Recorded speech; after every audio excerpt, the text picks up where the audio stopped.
Hey, everybody. Welcome to the PC Perspective Podcast. We are at episode 678. This is being recorded on May 25, 2022. I'm Sebastian Peak. I'm Jeremy Hellstrom. I'm Josh Walrath. I'm Brett Van Sproenberg. This is all real time, by the way. It's absolutely live. We are 21 minutes in to our live event, which crashed on me. And we're back. Here are my hands, by the way. They're right here.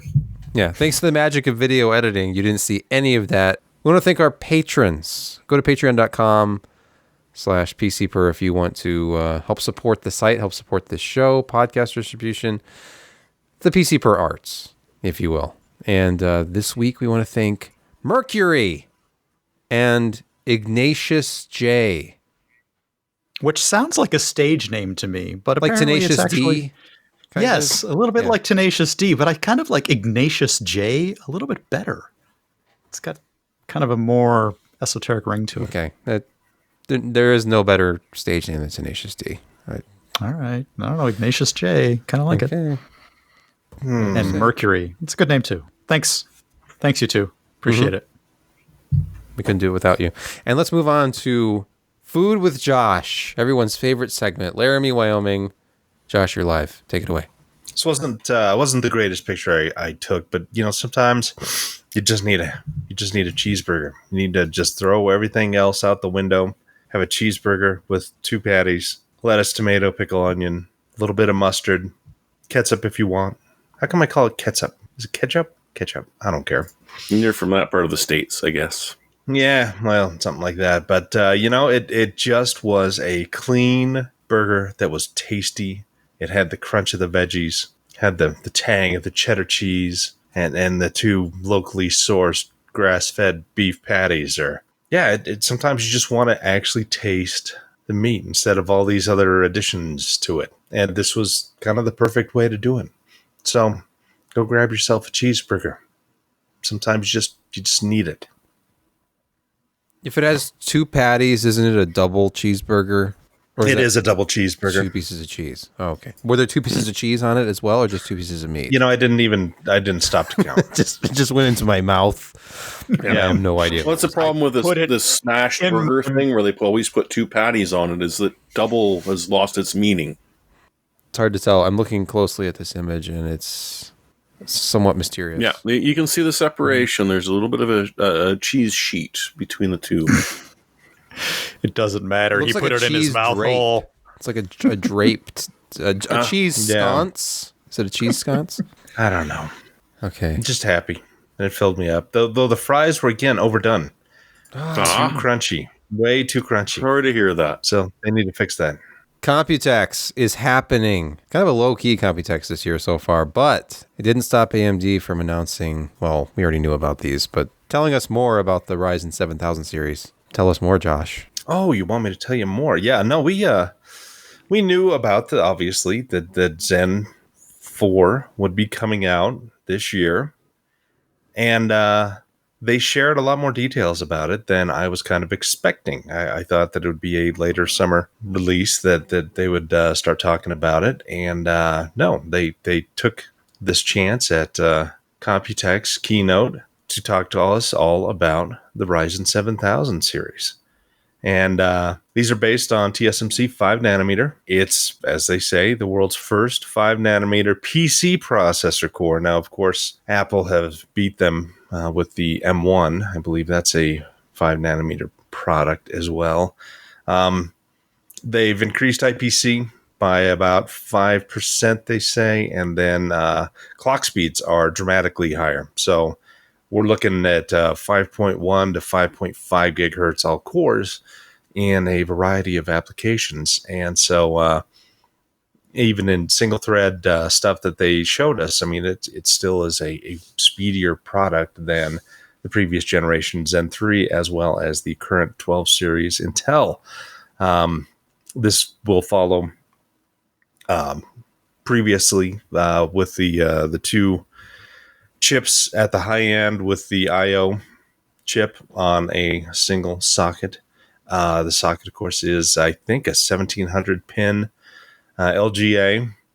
They're going to, support PCIe 5.0, which is interesting because a couple of SSD makers have finally announced and will be shipping probably at the end of this summer some of the first PCIe 5.0 storage implementations. That's something that AMD did a good job the first time when they released PCIe 4.0, that they got who you would call it on board, Phison, to do a slightly tweaked E16, I believe, which is the first PCIe 4.0 device. It gave you really up to 5 gigabytes per second, not the full 7 gigabytes per second for that first iteration. But they had that out fairly quickly once they launched. Intel was unable to do that with their 5.0 implementations, which I found a little strange because you'd think that Intel would have a little bit more pull than AMD. But it's all coming around right now. It's got the USB 5 or whatever the hell they call it these days. There's so many USB implementations. It's not even funny, depending on 4-10 high. I can't remember all the crap.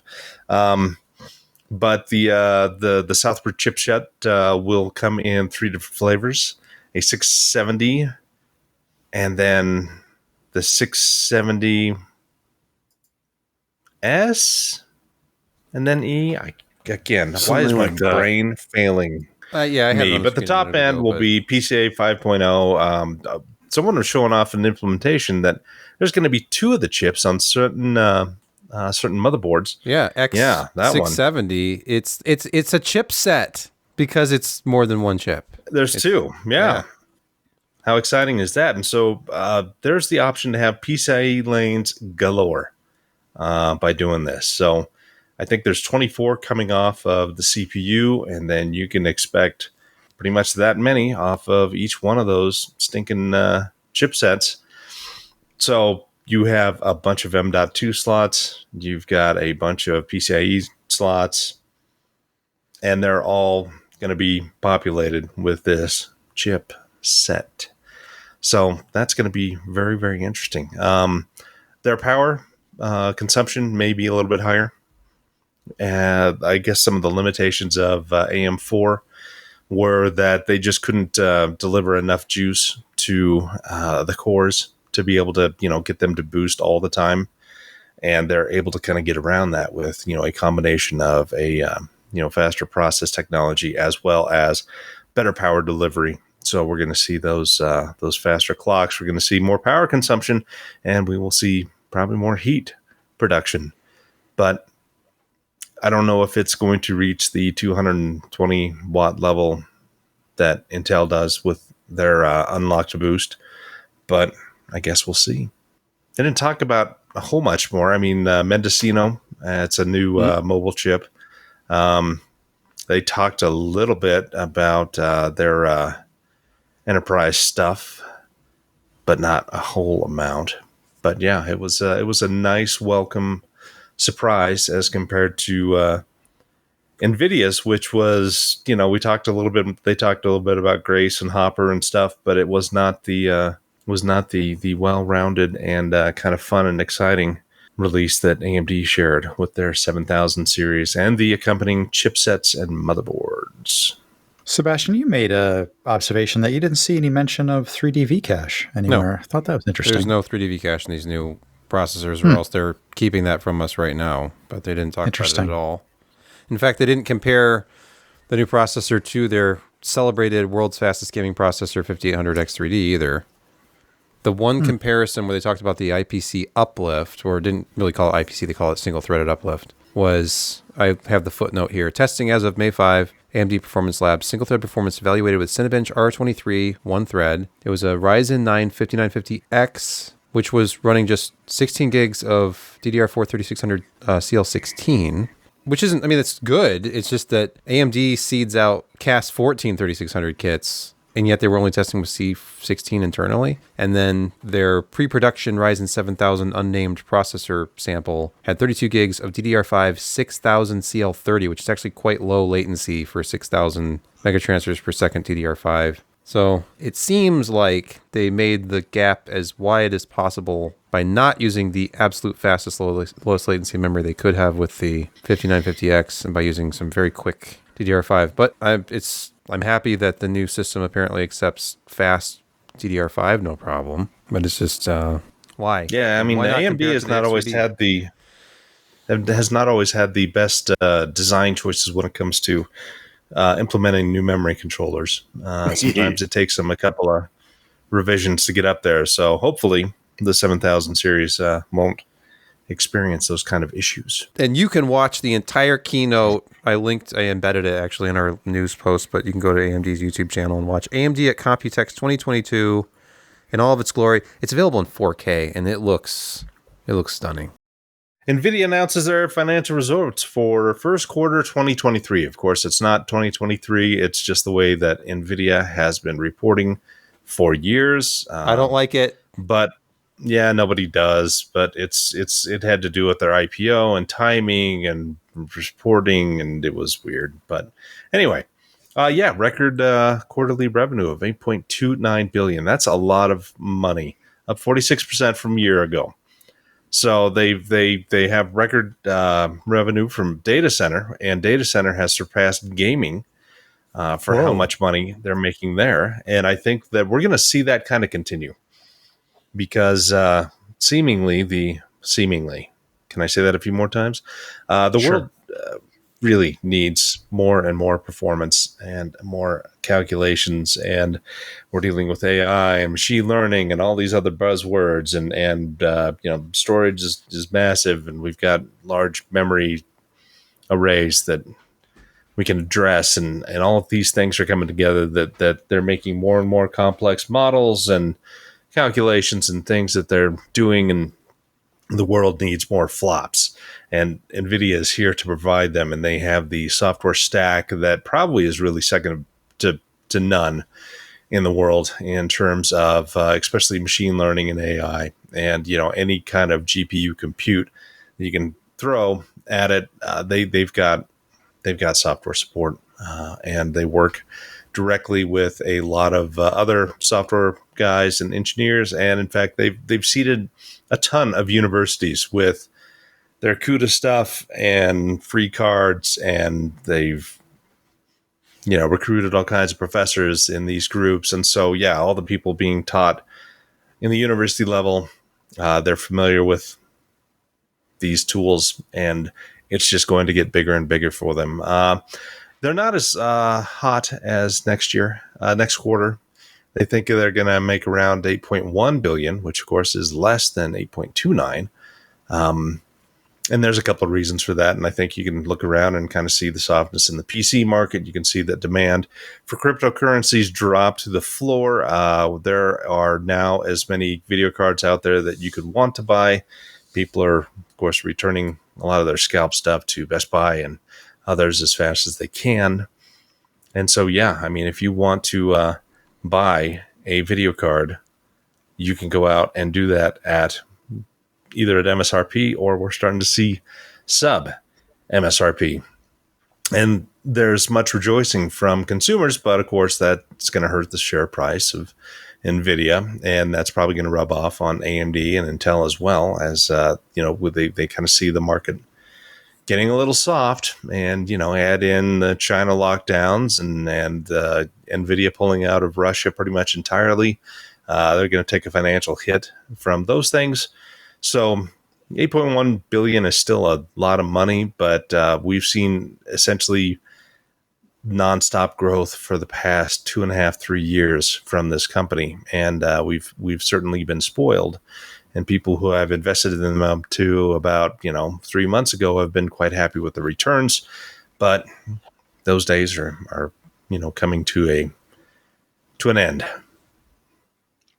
But still a good quarter, still a record. They're still making, I think it was 1.29 billion net for the quarter, which is a tremendous amount of money. They did all kinds of stock buybacks, something like 2 billion just in the last quarter itself. Looking to buy back something like 12 billion of their own shares, which I don't necessarily think that that's the best use of the money they're making, but I don't answer to shareholders, so I don't know. prices are as low as they've ever been on Ryzen processors right now. In fact, with Memorial Day sales going on, it's getting pretty ridiculous, actually, how cheap they're getting. Yeah, you can find a 5600X for well under $200 now. Yeah, it's ridiculous how cheap they are. The 5700G, it's down. I picked it a week or so ago because it was on sale. It's even cheaper this week. But you can get, like Josh said, you can get a Ryzen 7 really cheap. Well, there's the 5800X and the 5800X 3D, which of course cost more. But how much faster is the X3D? We've talked about this somewhat recently. But the FPS Review has done a whole comparison article about this. They put it underwater. This looks like possibly a 280. Yeah, it's a 280. I think that's what they said. Testing.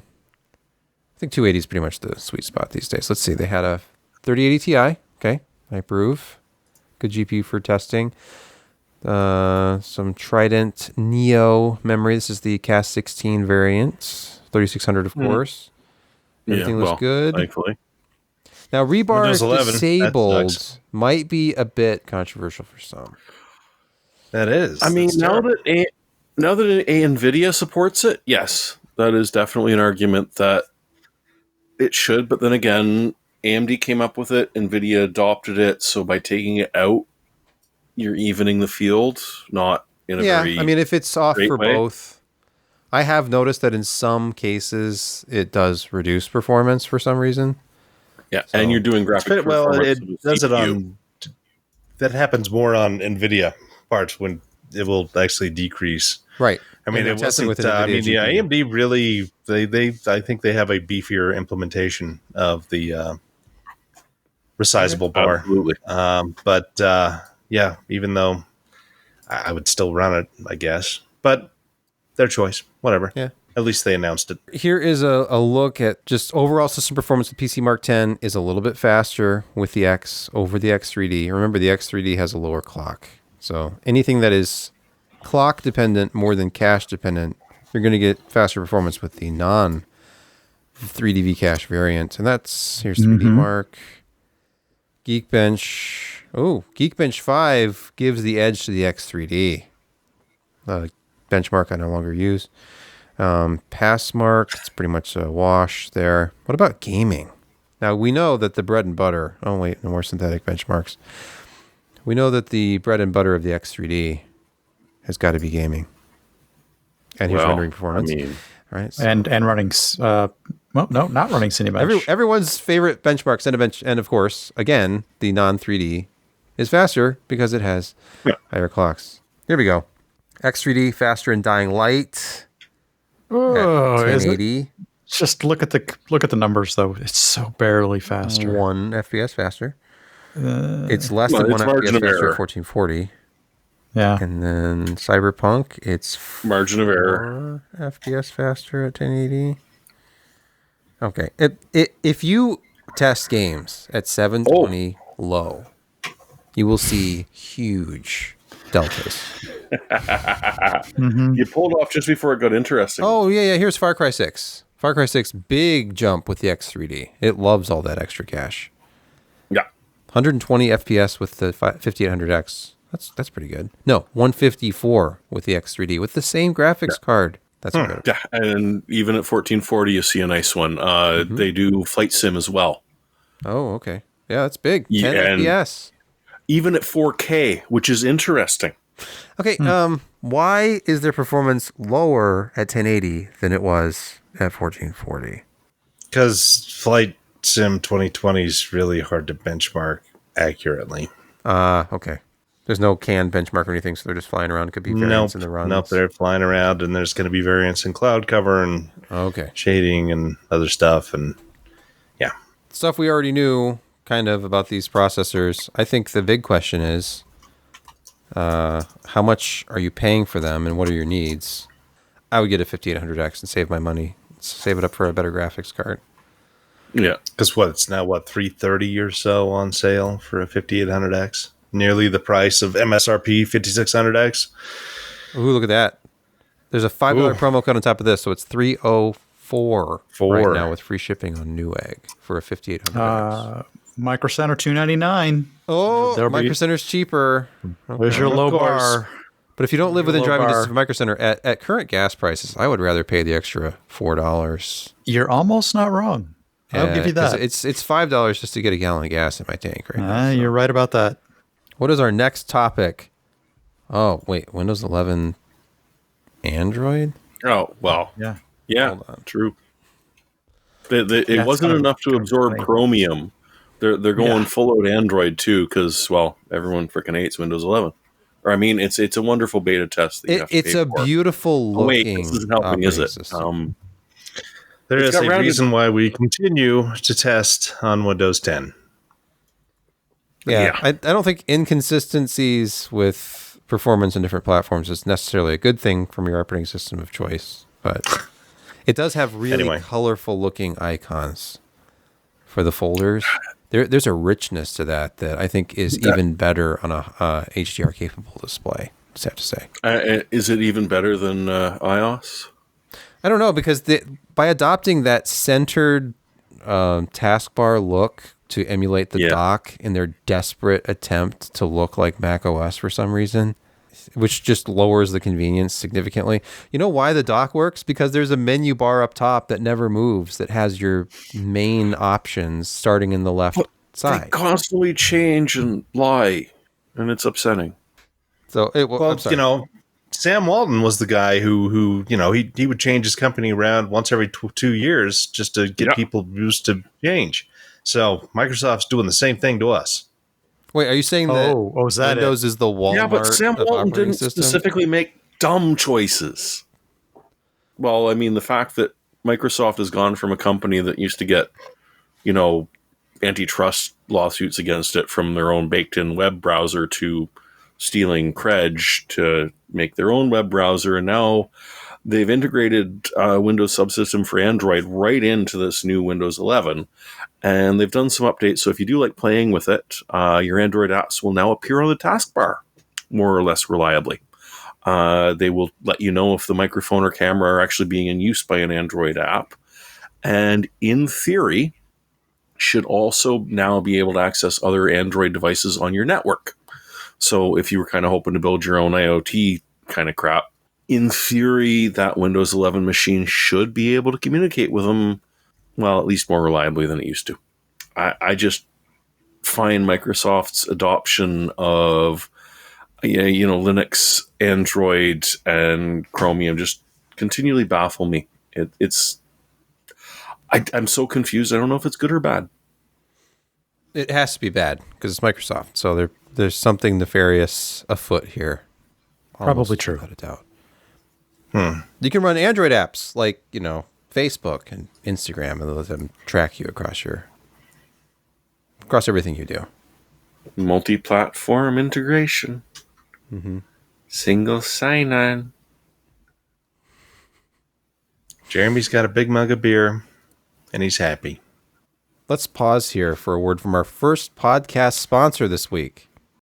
Is repetitive typing getting you down? None of us live our best lives when our time is filled with boring tasks like sending another calendar invite, responding to the same FAQ, or writing up a redundant invoice. Isn't life too short to be typing the same thing over and over again? Get the TextExpander solution. You can access what you type most often with just typing a few keystrokes. Work faster, eliminate repetition so you can focus on what matters most to you. TextExpander's powerful shortcuts and abbreviations streamline your team's work so that all you have to do is type a short abbreviation and TextExpander does the rest of the work for you. TextExpander helps drive faster results for customer support, sales, recruiting, engineering, and operations. Here's how it works. You create it by building and collecting your most commonly used emails, phrases, messaging, URLs, and more right within TextExpander, so it's always accessible with a quick search or abbreviation. Then customize it by adding things like the date, fill in the blank fields, timestamps, and more to make content feel more personalized so you can keep your identity in every communication you send out while still being efficient and productive. Finally, expand it. Deploy that content you need with just a few keystrokes on any device across any apps you use. TextExpander is available on Mac, Windows, Chrome, iPhone, and iPad. Check out TextExpander and say goodbye to repetitive typing. It's just that easy. Show listeners get 20% off their first year. So visit TextExpander.com/PCPer to learn more. That's TextExpander.com/PCPer. We're back, and there's breaking news here in the PC Per world this evening as the hardware leaderboard has been updated. I can't believe this. Updated May 25, 2022. That's today. I love this. The time has come when looking at the hardware leaderboard no longer results in my hiding in a dark corner, muttering MSRP, MSRP, over and over until I've drank enough to rejoin society. Oh, to try to rejoin society. This is well written, Jeremy. Oh, I mean, it's honest and from the heart, but it has certainly hit the point where it's kind of interesting to look at again, because it's just not, well, yeah, it's going to be about $5,000 for that GPU that ain't really worth it. And I mean, you could definitely buy this chip. It'd be great, but you're going to be standing in line for, 3 days in the hopes you can actually pick it up. So there have been some changes. The high-end system, we used to be kind of aiming for about $1,500 or so. It's going to be about $2,000. The mid-range, well, it was kind of aiming for under $1,000, but well, I think this is the new normal, more or less. I think you're right. Is that a 3600X or a 5600X in there? Needs to be 56. Dang it! Again, the 3600X strikes again. Yeah. Wow. Just like in the review that I edited wrong. Yeah, and honestly, so easy to do. this one you can totally swap, because it honestly, if Intel's offering is cheaper, get it. There's so little difference between the two that, honestly, it's because there was a nice sale on, I went with that. I have to say, it's pretty sad that we have to put a 6500 XT into. Well, these are actually down lower now, so we could take $100. No, off the price, yeah. But to hit even the $900 mark, you've got to compromise that far. And like, it used to be a mid range would have been like a 2060 or a 6600 XT, maybe in the $300. Did I forget to update that? Because it is the 5600, I think. If you look on the price. Oh, like a 6600? Yeah, that for 310, I think you can get a 6600 right now. Yeah. That makes it better. I say that's mid. $299. Yeah. So low end. But that's the problem. I mean, prices are changing so quickly that, it may be out of date. I will try and keep up with it. The low end is tough. No, you got the process. You can't go wrong with the 12400K. No. That's a budget darling right now. It's brilliant. And I mean, honestly, I would like to go with an APU, something with either one of the AMD ones or Intel's Z, but they show that if you actually end up upgrading to a GPU afterwards, that will actually hurt your performance. Yes. And it's hard to go that way right now. Now, the next generation coming up, we're expecting to see some really impressive integrated GPUs. And I'm hoping that changes, because it would really knock a huge chunk off of the price of the budget build that we're hoping is just, I need a computer. I browse the web. I play light gaming. I play online gaming that's, not very effective or not very, hard demanding. On my, demanding. Taxing, demanding. But at the same time, you want to be able to upgrade. You're leaving that PCIe slot open, so you don't want to buy something now that's going to hurt you later. We shall see how that goes. And I kind of miss back in the days when AMD did the hybrid stuff, where when you had the iGPU and you bought one of the GPUs that wasn't much faster than it, they would combine together into their own little interesting combined Pseudo crossfire thing. Yeah, crossfire thing. It wasn't awful. My brother is still running one from a laptop from aeons ago. It was hard to do. I mean, seeing $4,000, even without the audio card on the Dream system, it's hard to stomach, but that's what it is.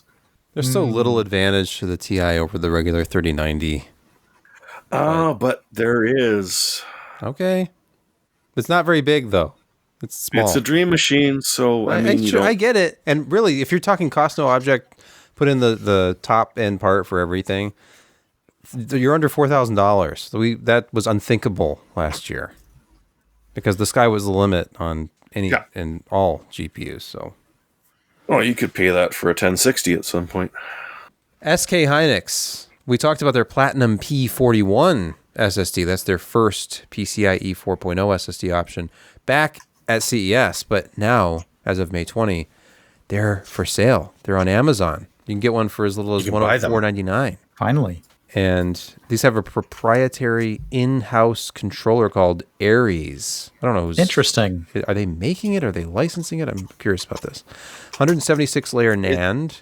The big thing about it is that it is 4-channel, not like the typical 8. It uses that 176-layer NAND. It doesn't pull as much power nor gets as hot as some of the other PCI 4.0 ones, but it keeps its performance right up there. I mean, doesn't seem like it's the top performing one out there, but it's darn close, and the performance is very well rounded, and it is right in line with a lot of these guys that are on sale right now for, like, an SN850 is going to be overall faster, but it's a full 8-channel and, Western Digital controller. And it, that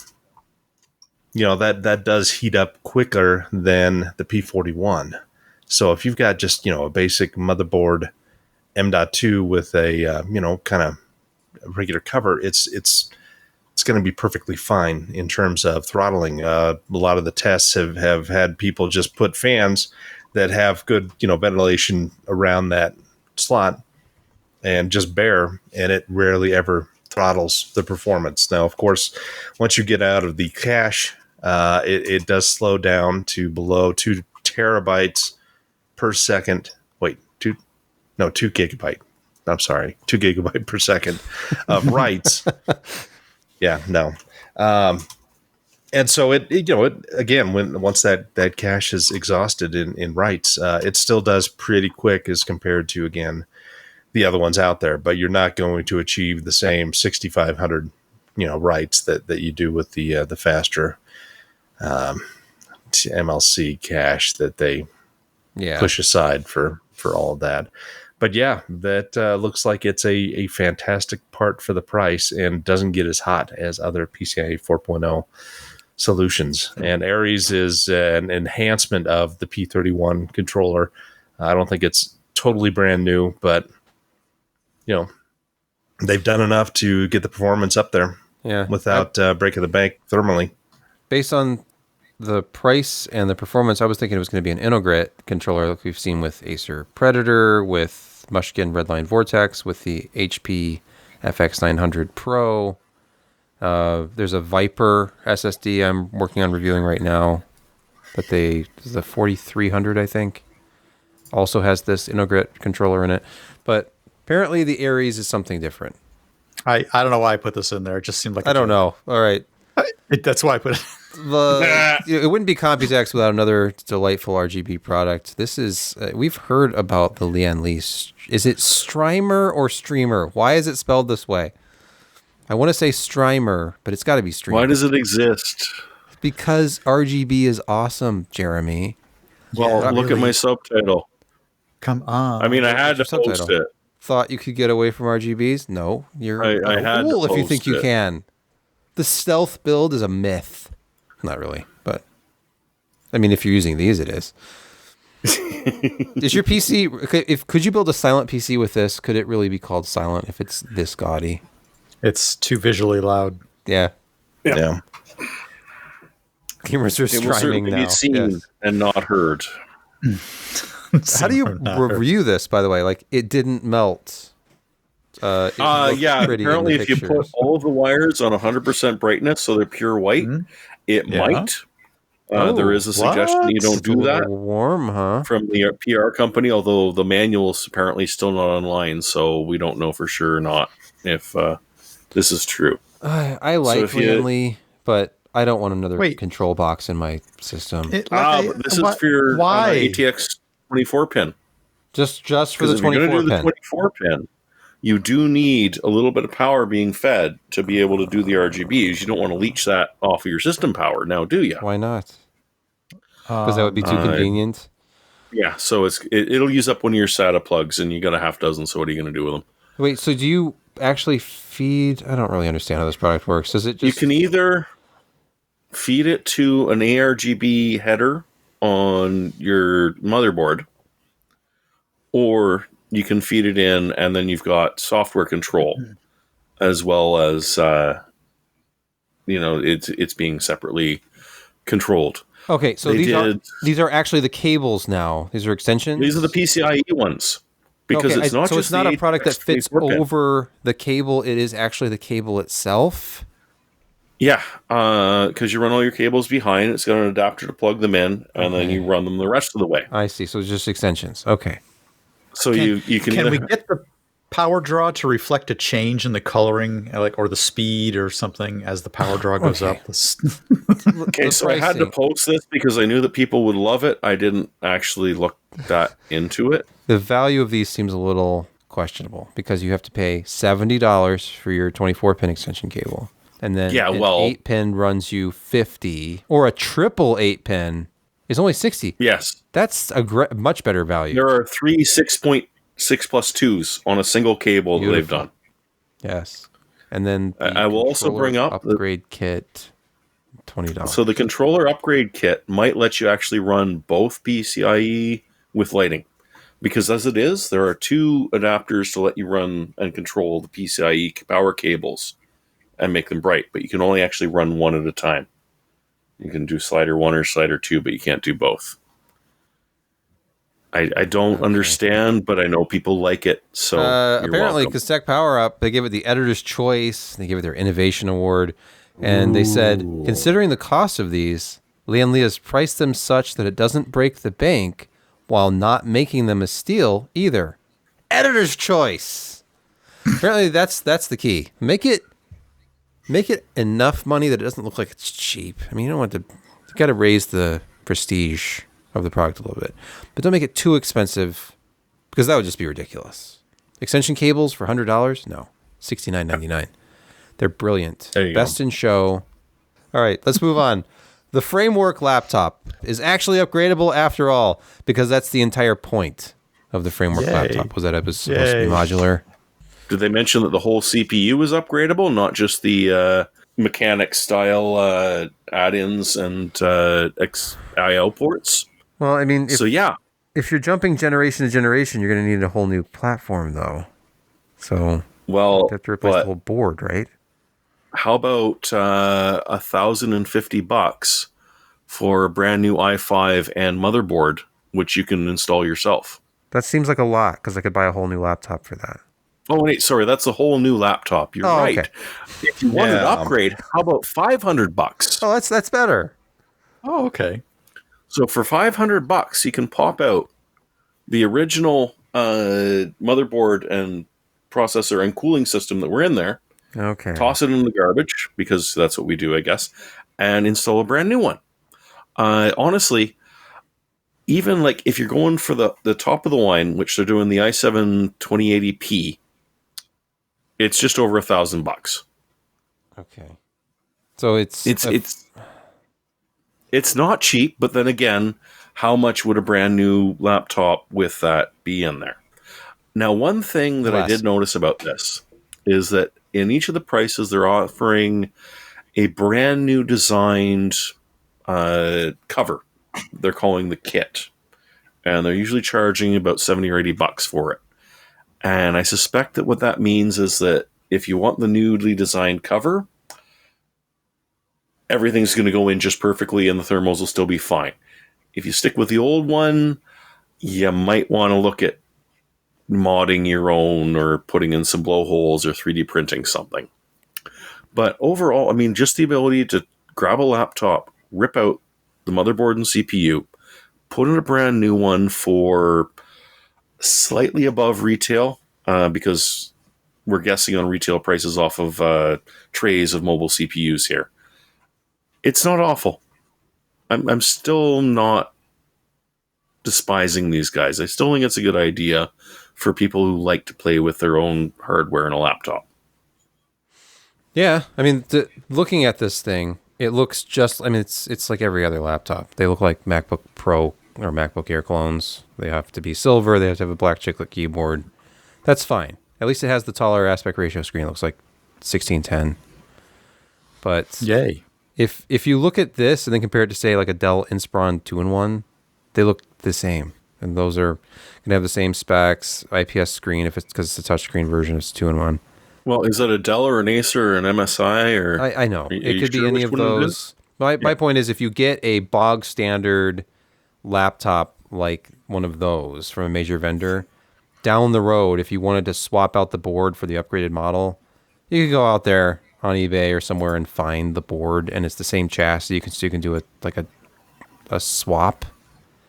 Am I alone? Am I the only one who's ever done a motherboard swap in a laptop to get the faster CPU? But because I've done this enough, I think this is no big deal. You're taking the whole board out, you put in a new board, now you go from an i5 to an i7, you've got twice as much memory. Yeah. It is nice they're selling it, but $538, I would never pay that much for an upgrade board. Because at that point... Well, you get the cover, too. Okay, well... Well, okay, how about an i7 27 or i7 1260p, $699? Like, that's a little better, but yeah, I get what you're saying about it is a little bit expensive, but at the same time, it's a lot cheaper than your own brand new laptop, which is what you usually end up having to do. Oh, and look, their 11th gen is on sale for $100 off right now. And the DIY edition for the 11th gen is only $679. So you could buy that and then get the 12th gen upgrade kit, and it's not that much more than just buying the 12th gen. Well, it is more, but it's more fun. This is like for the DIY enthusiast. Get the 11th gen.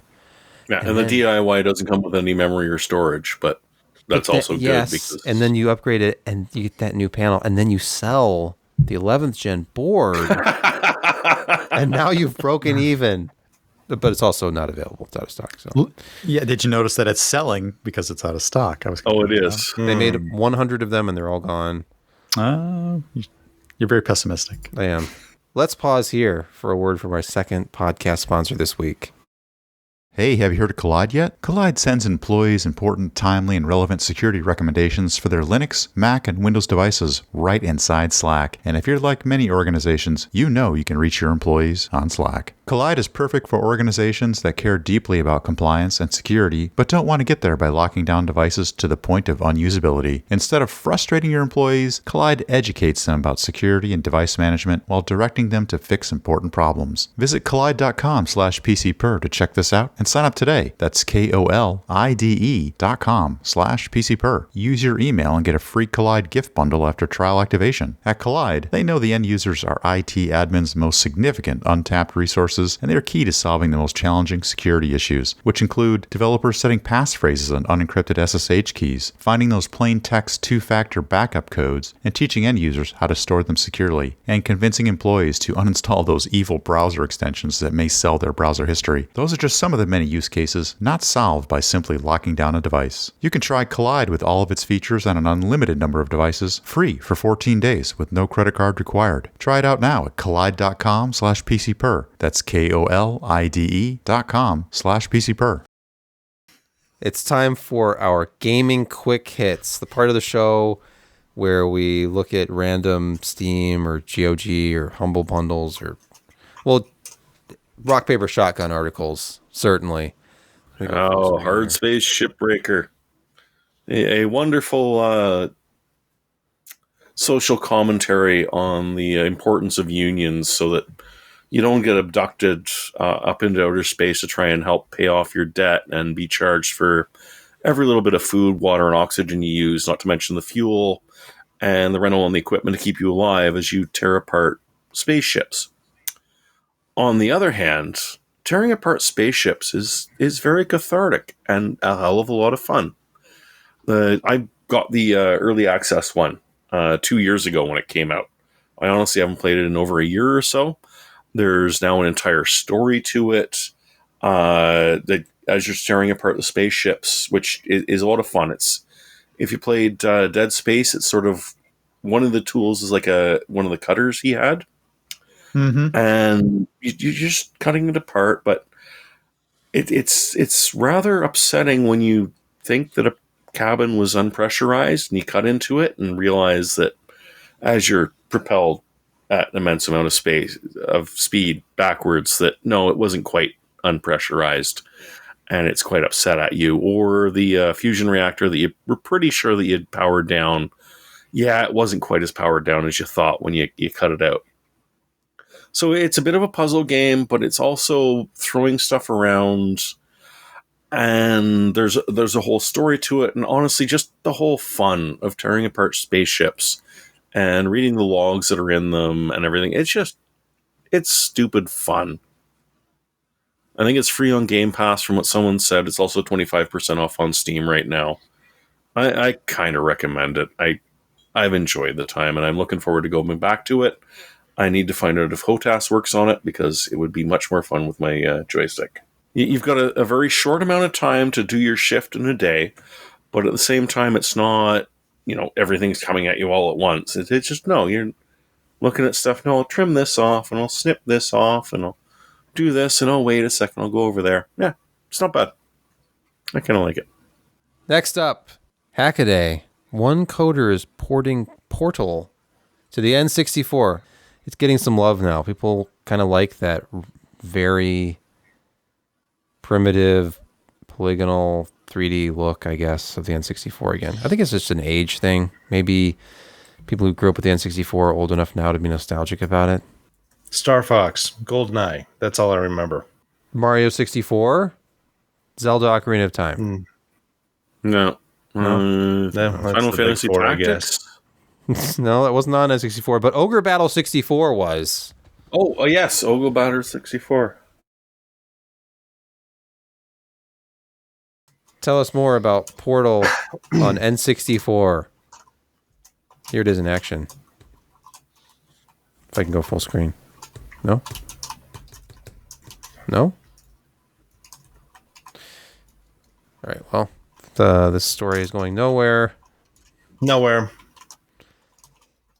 So check that out if you're interested, and let us move on to our security corner. Mining may not be profitable anymore, but that's only if you're paying for electricity and equipment. What if you can just wrangle a botnet and have all of your mining done for free? Like this Monero mining botnet targeting Windows and Linux web servers. SysServK malware. And it's not just for Windows anymore. That's right. Linux. Microsoft has embraced the Linux community, and that means they're bringing malware to it. There might be something to that.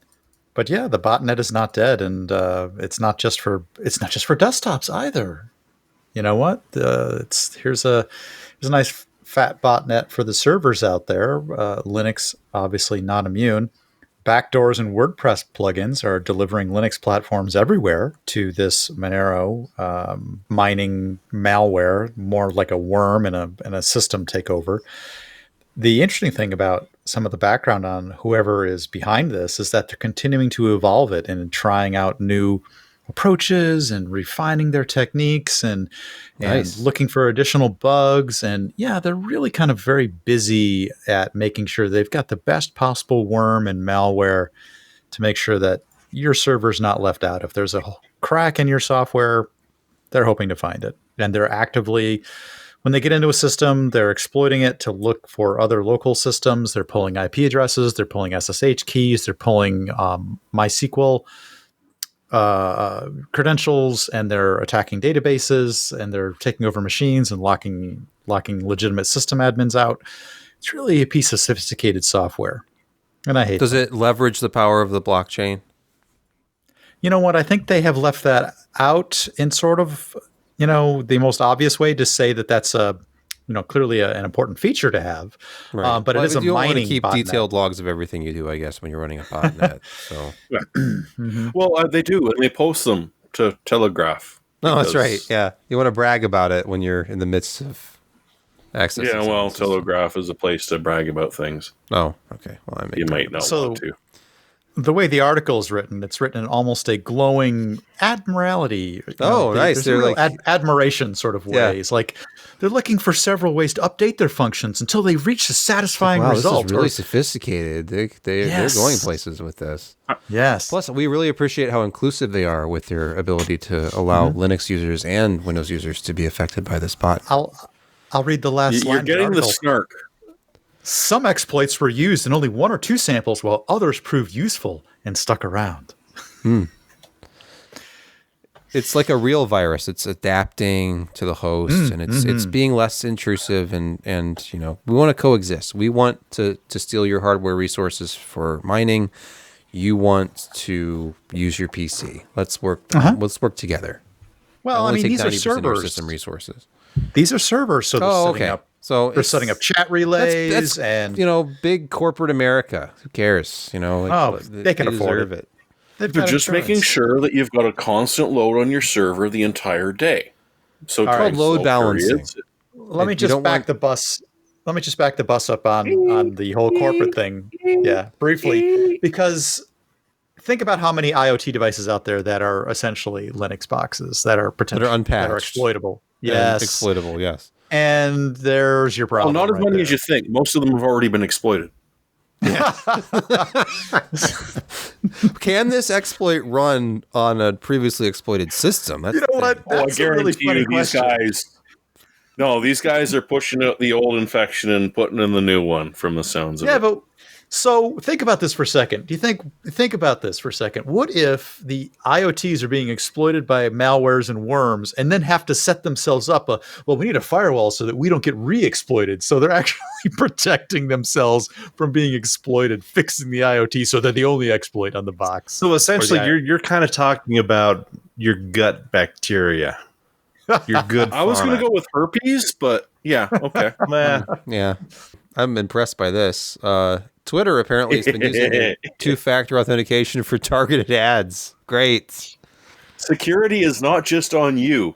It's on the companies you use. Wow. So the FCC gives them a little slap on the wrist, $150 million. Although really Twitter doesn't make any money, so that may be a lot for them. It's a chunk. Their venture capitalists. It's a chunk. And this goes back Elon's about 9 fix years. This. He doesn't own it yet. Yeah. This is a hack from like 9 years ago when Twitter first introduced 2FA, and they immediately got hacked, and like all of the phone numbers and email addresses you provided for the 2FA were spread out. And you know what Twitter did? Dickle. There you go. That's the one. So yeah, the FTC got a little mad and applied a slap on the wrist. It was kind of funny to see that they actually were punished for this, because when it first happened, if you remember that long ago, it was a big blow to the whole, let's do 2FA, and then, you're probably going to sell my information that I give you. We're totally not going to do that. No.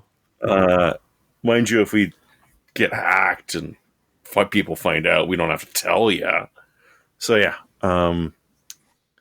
yay, Twitter.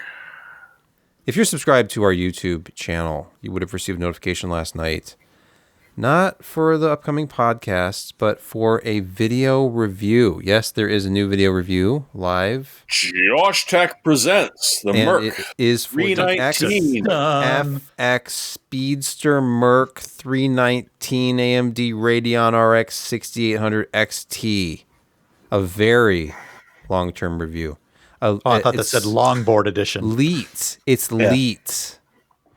1337. Yeah, because it's 1337. Nice. Yeah. Look at that. Josh Walrath, technical editor, burger aficionado. Oh, it says in the lower third right here. And that's not happening live. Look, Josh is wearing a different shirt. That's Josh. And my eyes are really hurting right now, and so it looks like they're just like slits. Is it? No, it's not. It's different lighting. Mock turtle. So, definitely listen to Josh on the subject of... As in the past 2 weeks. Suddenly, video card prices have dropped off the cliff, and now they're approaching MSRP. Look at this monster. Why did that slow down so much? This thing is just huge. I don't know if I'm looking at the video or looking at the live feed now. I know, I can't tell. Put that out. It was a great card. Very happy with it. Find out all the details. And enjoy a little 13 minutes and 37 seconds of me. And you can look at performance graphs like these.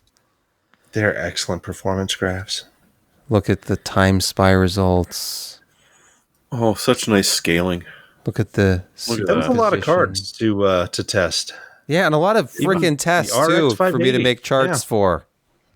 Sorry. Josh doesn't do anything halfway. He said, "You know what? I'm going to test a few games." So, okay, Dirt 5 at 1080 and 1440. Okay, that's good. And that's an AMD friendly title, so I expect them to be on top. Here's Far Cry 6. It's a couple FPS behind, but no big deal. Also tested at 1080 and 1440, where it's essentially tied with a 3080. And then here's Red Dead 2 at 2 resolutions again. It just goes on and on ad nauseum. And what else? Oh, Watch Dogs Legion, 1080 and 1440. So if you were curious... Did you not get that old VBA script that I wrote? No. Like 15 years ago, 20 years ago? No. Well, I still have that, but I never use it. Yeah. Because I think it turns all your Excel into charts and then makes them into pictures. Or at least it used to. I'm holding it like it was. I slowed that down. In the actual video, the charts go by faster than that. Because I had to match it. I had to link it up with the speed at which Josh was talking, which was faster than that. He was on a roll. It was like 15 minutes of just perfect reviewing, like commentary.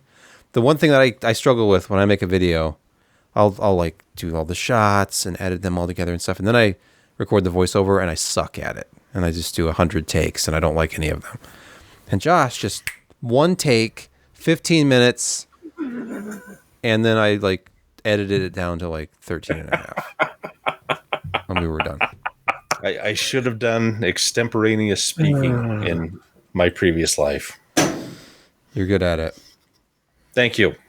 So, if you're watching this, in the description to this video will be a link to Josh's review, or just go to the channel itself and you'll see it under hardware reviews. Yes. He hasn't done a hardware review in a while, not since the RTX 3080 review.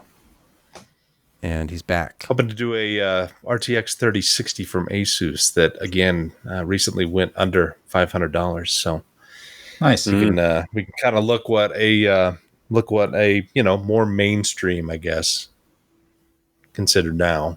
Even though it's still $470, better than $800. Exactly. I just checked the availability on the Merc 319. Amazon's got it. You can. They got it for a nice price. What do they want for? $799. Yeah, $799. Yeah. Yep. And what I is think the that's 3080 cost reasonable. These days? Like $869 and up. Yeah, $839. I think is about the lowest we've seen right now. And in certain circumstances, this is a faster card. Yeah. Than a 3080. All right, let's move on. 2 picks of the week. Josh, take it away. You're going to be shocked. What? Get the P41. What did you do? Just P41. Oh, okay. It's a great. I mean, for nice price, lower power, lower temp for the most part. I mean, it eventually does heat up if you don't have a heatsink on it, and it will throttle, but it takes a lot longer to do that than the other ones. And your performance is good, and the price is, especially for a brand new product, it's pretty reasonable. So you get it all with that. It's a really nicely rounded product that you should love for a long, long time. Jeremy, your pick this week. Hey, free stuff is good, right? Especially in this economy. Usually. There is free, no... But... Well... They cost eventually. That's true. They do cost money. But how about a free Unreal Engine 5 based benchmark from Steam called Easy Benchmark, which will kick the snot out of your GPU. It only has mixed reviews. Yeah, it's poorly optimized, and It is. the graphics are not as fantastic as you would hope, but it does include all of those technologies. Yeah, it's a stress test. It's not a prettiness test. It's just a stress test. Lets you pick a variety of resolutions, including some widescreen ones. And if you think you're able to play 4K and have a 4K monitor, it's more than happy to tell you just how well you're doing. So, but Maybe maybe that's where the mixed reviews came from. Like it didn't run very well on my system. Yeah, my 2060, it's terrible. Yeah, Surprise! Yeah, but it's free. What can you expect? Yeah. If you want to do some tweaking, this will give you different results after your tweaking, or crash your system. In which case, back that overclock just a little bit, 5 megahertz or so. Okay, Brett, have you gone out of your mind? I think you have. Is this a real pick? Are you just trolling us? Yeah, actually, that is part of it. I was looking around going like, man, I have just not pushed enough Mac stuff on this PC Per podcast for a while. Let me see what I got here that it could be even remotely considered as plug-inable to like Windows and PC. So I'm like, you don't have a lot of desk space? I picked this. Yes. Trackpads, $40 off. Mm-hmm. These, look, we've often said that the best trackpad in the industry is attached to Apple portables. Laptops, yes. What do you mean we? But here's the thing. I'm not the only one that said it. Here's the thing about that. Not the only one that said it. Go ahead. I know it's your turn, Brett, but no. Anybody who's ever used... I used to talk to Ken about this. The implementation of the trackpad somehow magically works so well with Mac OS. It does. And doesn't with Windows. So it's you can it's run quite a good experience. Windows and use this input device, but it doesn't work as well. No, it's not as responsive. It just doesn't feel the same, and they don't optimize the driver very well for Windows at all, and they don't care to. So if you're running a Hackintosh, it works fairly well on a Hackintosh. Certain people on this podcast, does it work great on your Hackintosh? It works really swimmingly. Okay, it works really, really awesome on my Hackintosh. But yes, you can plug this into a PC, and it does work. And these are all on sale. Gray. They're all on sale. They're like $30, $40 off. So it's not like it's not just a pick. Because nobody wants them. They're trying to get rid of them. Maybe that's true. Maybe. So if you want one, now's your time. And go to macsales.com. That's right. OWC, quality gear, expert support. Since 1988, serving the Macintosh community. Right. And get on their email list, too. They'll send you emails just like they send Brett that direct you to... All the time. Every week. Almost every day. Practically every day did they send me a message. Exactly. You can be just as hip to the Mac sales deals as me. Actually, if you... we looked at some Audio-Technica headphones a while back. They have... They're on sale. They are the official refurb dealer... Look at this. I have a pair of the... I almost picked these, but then I'm like, I picked them before. I have a pair of the 8700Xs, and you can get these for just $79.99. That's factory refurbished with a 1-year warranty. Regular $199.99. Now, they're usually a lot less than that on Amazon, but not $79. I almost picked them, but I really had to go for a Mac thing today because I just hadn't done it in a while. Okay. That's fine. There's a second one that I was going to do. What? Oh. Microsoft Flight Sim 2020 free DLC. Top Gun Maverick. Oh, nice little movie tie-in there. Yeah, so it's free. And you can actually you can do carrier landings now with MSFS, which is really cool because they didn't have that before. I mean, they released the F-18 quite a while ago, but yeah, they finally have the full thing up and it's free. So go get that. All right. Get your highway into the danger zone. Maverick. Sorry, Jeremy, we were talking. Get your highway to the danger zone. Yes. It's supposed to be a fantastic film. Yeah. Tomato meter and audience is up there. What? Does he still check his phone or his watch with both hands? I don't know. Do you not remember that from the original one? No, Josh Yeah, never it's- watched the original. I Oh, have well, okay. many He times refused- just he refused because to. pilot. Anyway, All right, my pick this week is very not technical. It's the Waboba Wingman. I'm not a disc golfer, but this thing is great because it's a miniature disc. It's the shape and kind of the flight of a disc, but it's made out of silicone, and it's only 6 inches across. And it's very soft, obviously, because it's just silicone. You can fold it up, shove it in your pocket, carry it around. My son and I have been playing catch with this thing, or I don't know what you call it when you throw a disc back and forth at each other. And it's $6.99. And they come in different patterns and colors and things. And I have this one right here called Mountain Rays. Is this like some sort of frisbee? Yeah, it's like a silicone frisbee that's only 6 inches. And it's floppy, but it flies really well. So we throw it back and forth to each other. It goes up to 130 feet, they say. I've thrown it like 100 feet myself. But you throw it just like a disc, like if you're playing disc golf. It's like a big coaster. Yes. Somebody took a silicone round oven mat one day, or trivet or whatever, and started throwing it around and said, you know what? We can make a we product can out do of this. better. But Yeah. it's cheap. $6.99, and plus if you go to their website for the first time, it always pops up and says save 15% off your first order. So give it for even less than that. And look, be like this guy here who carries it around folded up in his pocket. He's ready. He's ready for a catch anytime. Just throw it like this, It's, and then catch it I think that's like that. I think that's a catch. I don't know. So, I can't really tell. World's Then worst beer cozy. just hold it in your hand. Use it to take hot items out of your oven. You can do anything with it. Just carrying it at the Silicone ready seems frisbee, vaguely yes. threatening. I don't know. I haven't tried using it as a mouse pad yet.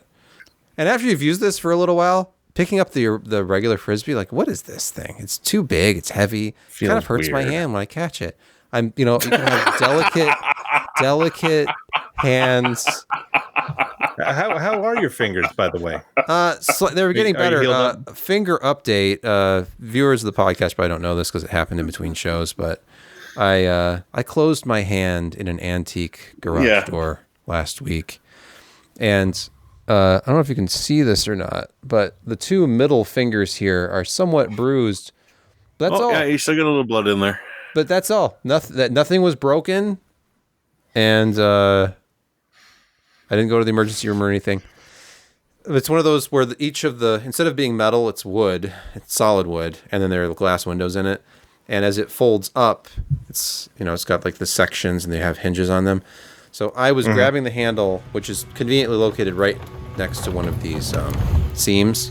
I shoved my hand into the handle and pulled the door down, and my fingers went into the door, and I heard a crunching sound. So I grabbed it with my other hand, lifted it back up, and pulled my hand out, which was noticeably flatter. The fingers were significantly wider than they were before. And It's the like the pain Elmer was, Fudd, pain was intense. My wife was outside messing with her front flower bed. I'm like, Corinne, get me ibuprofen and some water. What? Like, ow. Time is a factor. Are we after show now? No, let's do the outro. Got to do a closing. All right. Close it. This has been the PC Perspective Podcast. Thank you so much for listening, watching, or both simultaneously. Or maybe you watched it with the sound turned off and captions turned on. In which case, What if they thank you watched for reading.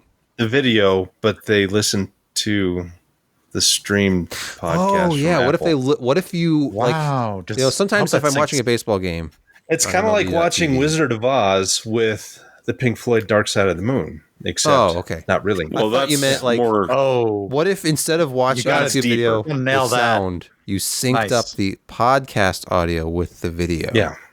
Yeah. And sometimes the timing is subtly different because I'll make very small changes just to prevent people from doing that. Like just Because I will half be a talking, second. but not talking. Your pleasure. Yes. Or I'll just put in like